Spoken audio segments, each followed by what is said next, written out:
pensado que ese proyecto lo están utilizando en Maracaibo, en el estado Zulia, para levantar la temperatura, porque es que no es normal. Mire, yo dejo de ser ingenua con esos hermosas. Yo no dudo nada. Yo no dudo nada. Yo no dudo que el terremoto de Ecuador haya sido por el presidente. No lo dudo. No lo dudo porque es que el caos en América Latina, en un mismo tiempo. Y ese tiempo se marca con la muerte de Chávez, que además fue reducida. A Chávez lo asesinaron. Lo sabemos. A Chávez le inocularon ese cáncer. Eso estamos completamente seguros. Porque ellos estaban seguros de que acabando con Chávez se acababa el sueño. Están seguros. Todavía no. Están apostando por eso. Bueno, está Macri en Argentina, pues. Y ganó con un 5% y nadie dice que con un 3%, nadie dice que es ilegítimo. Es más legítimo que Maduro, que ganó con el 3% o el 2,80%. Maduro es ilegítimo, pero Macri no. Que ganaron casi con la misma cantidad de votos o con el porcentaje, no la misma cantidad de votos, porque allá el valor electoral es mucho más grande que acá. La diferencia fue en millones de votos, pero si hablamos de porcentaje, es muy cercano el porcentaje. Pero él es legítimo, Maduro no. Entonces tenemos en este escenario que yo les estoy planteando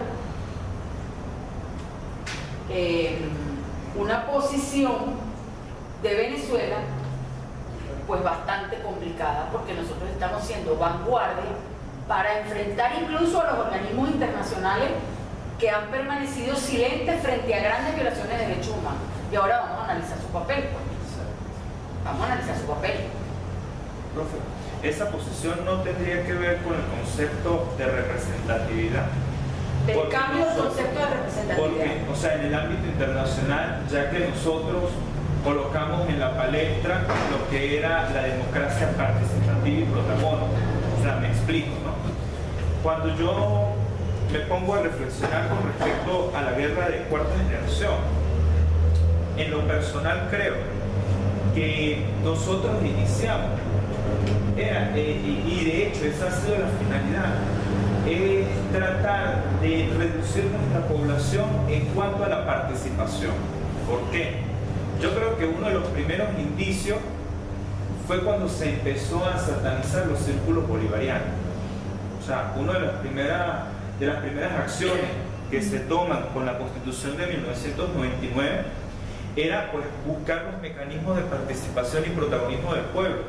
Y uno de ellos era los círculos bolivarianos y lo otro era el Plan Bolívar 2000 con Unión Cívico-Militar, ¿no? Entonces, yo creo que desde allí es que quizás nosotros hablamos del petróleo, eso es importante, el enfrentamiento que hubo con los medios de comunicación, para develar las realidades que existían desde los medios de comunicación y desde las empresas, pero yo creo que la participación era el elemento más importante. Y creo yo que cuando ellos vieron que a pesar de que existió, a mi criterio, esta guerra económica, yo digo que estos son batallas económicas, porque para mí la guerra económica surgió desde el paro petrolero. Ese fue el primer ensayo para atacarnos desde el punto de vista económico, ¿no? El paro petrolero, el paro de Fede Cámaras, el paro que hubo con toda esta gente de las empresas y también de sectores públicos que también se pararon en esa oportunidad, ¿no? Y sin embargo nosotros lo que hicimos fue reunificarnos y seguir desde la organización participando en otros mecanismos. Y surgen los consejos comunales, empieza a surgir el concepto de comuna. Creo yo que ellos dirían, no, vamos a desarticular esto, pues sacando a Chávez de escena. Y resulta que no ha sido así. Hasta ahora. Hasta este momento, ¿no? Sí. Sin embargo, creo yo que esa ha sido la finalidad, cómo tratar de desarticularnos realmente desde la visión de esa democracia representativa y protagónica que nosotros levantamos, pero que muchos organismos internacionales no lo ven así. porque en sus documentos, cuando ellos se afirman democráticos, es democrático representativo. Ya lo vamos a ver, para darte la razón porque tiene. Porque así fue como se creó la OEA, por su enfoque de democracia representativa, no en ese momento desde una visión de multilateralismo. Carta Democrática Interamericana, que es la que pretenden aplicarle a Venezuela. Preámbulo. Solo voy a leer algunos párrafos. La Carta Democrática Interamericana es un manifiesto de afirmación de la democracia representativa como la forma de gobierno compartida por los pueblos de las Américas. Primer cortocircuito. Ya no estamos fuera. Ya les voy a explicar. Desde el punto de vista constitucional, vamos a aterrizar esta discusión. Segundo punto. La Carta Democrática Interamericana constituye, por consiguiente, un compromiso colectivo de mantener y fortalecer la democracia en América y contiene mecanismos regionales para estos fines. Responde así a la necesidad de enfrentar problemas de inestabilidad y deficiente desempeño de algunos regímenes democráticos, los cuales se ponen de manifiesto en la frecuente crisis política en la historia reciente de la región. Esta Carta Democrática Interamericana surge después del golpe de Estado dado en Venezuela, 11 de septiembre del 2006. Segundo punto. Lo firma José Miguel Insulza. La Carta Democrática tiene además un segundo contenido, tan fundamental como el primero, más novedoso y con visión de futuro. No se limita a defender la democracia como forma de elección y de gobierno de las mayorías, sino que al mismo tiempo la identifica con un conjunto de valores y derechos que constituyen también parte del contenido esencial. Rasgos y elementos constitutivos de la democracia representativa, que incluye el respeto por los derechos humanos, las libertades fundamentales, el ejercicio del poder sobre la base del Estado de Derecho y de la voluntad popular, la separación e igualdad de los poderes públicos, la transparencia en la gestión, libertad de prensa, libre expresión, existencia de mecanismos que permitan la participación ciudadana. Mira dónde aparece la participación, ¿ven? En la definición de su propio destino y el fortalecimiento de los partidos y organizaciones políticas, respeto por las diferencias étnicas, raciales, culturales y la importancia de la equidad de género, particularmente en términos de la participación política, y un vínculo esencial que debe existir entre la democracia y el desarrollo económico y social, así como de último. Aquí en ninguna parte se habla de justicia, y Venezuela es un Estado democrático y social, de derecho y de justicia. No es posible desarrollar un régimen capitalista neoliberal con una constitución como la que tenemos, porque el régimen económico en Venezuela establece como principio fundamental la justa redistribución de la riqueza. Choque interno. La base fundamental de la creación de la OEA es la visión de la democracia occidental, norteamericana. Es la democracia representativa. Nosotros tenemos en nuestra constitución, desde el punto de vista constitucional, elementos de democracia representativa, clarísimos, que nosotros exponemos a través de procesos electorales que siguen siendo parte de la democracia representativa. El Estado burgués que existe, que nosotros llamamos Estado burgués, no es otra cosa sino expresión de la democracia representativa. Pero nosotros ampliamos el concepto de la representatividad. ¿Para qué? Para incluir un elemento fundamental como es la participación popular. Que ahí la categoría es participación ciudadana. Nosotros hablamos de participación popular, nosotros hablamos de hecho de democracia participativa y protagónica. Cuando nosotros, por ejemplo, revisamos el 72 de la Constitución, que dice cómo se ejerce un referéndum, la participación en el marco del referéndum es un ejercicio de protagonismo. Allí superamos el concepto de democracia representativa y vamos hacia una democracia más amplia, donde el poder constituyente lo tiene el pueblo, reside en el pueblo, la soberanía es intransferible porque reside en el pueblo y la ejerce indirectamente a través de la democracia que se denomina electoral.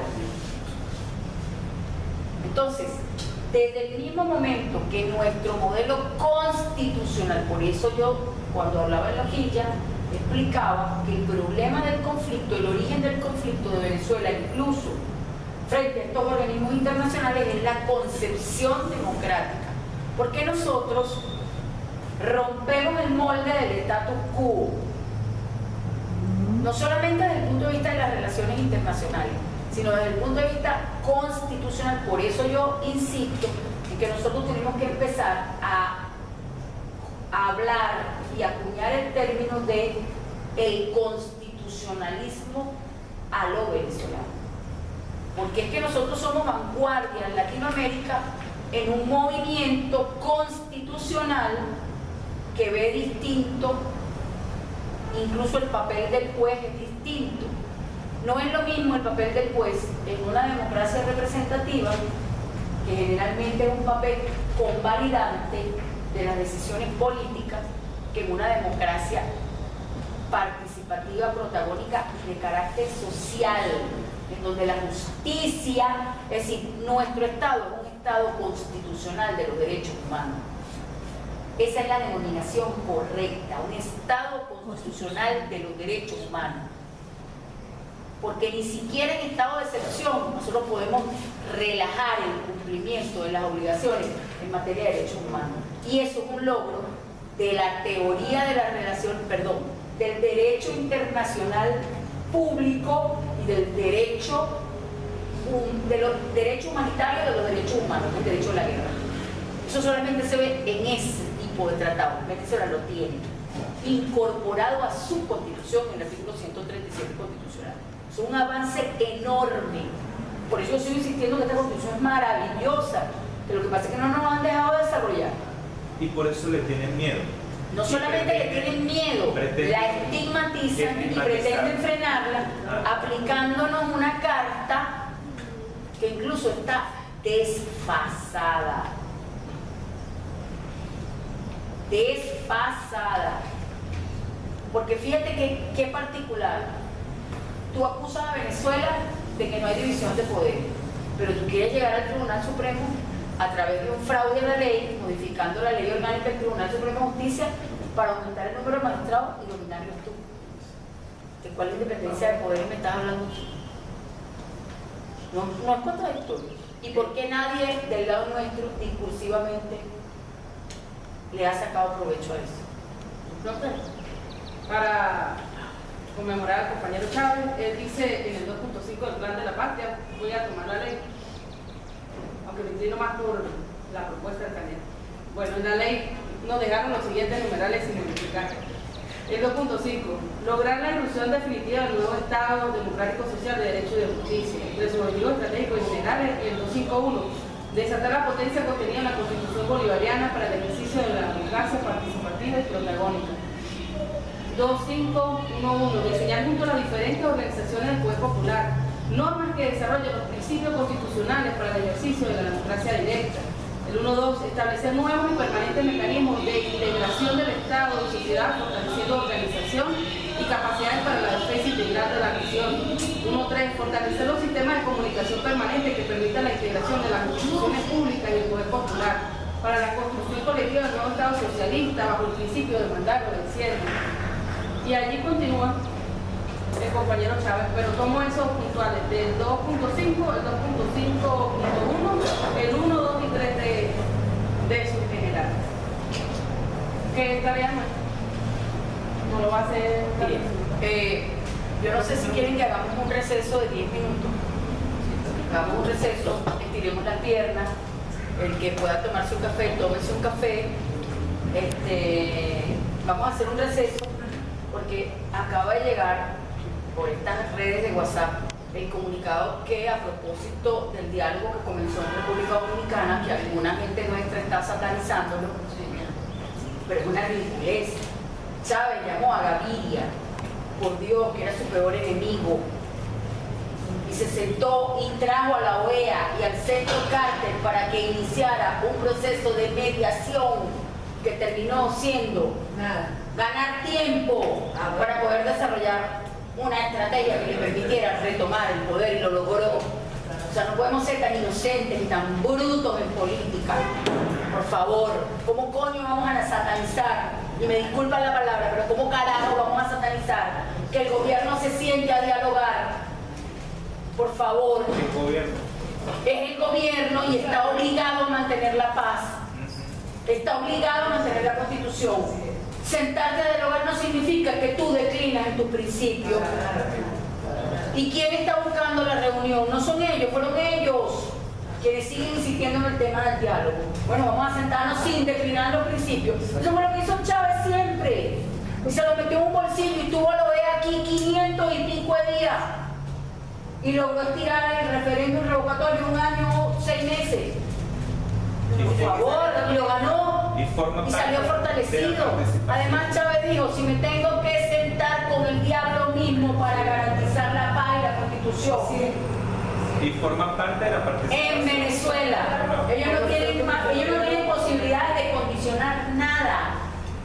Te cuento, no tienen posibilidades de condicionar nada. ¿Cuáles son las condiciones de ellos? Suéltame a Leopoldo porque es la condición de los gringos. Porque Leopoldo es el caballito de batalla de ellos para ser presidente de la República.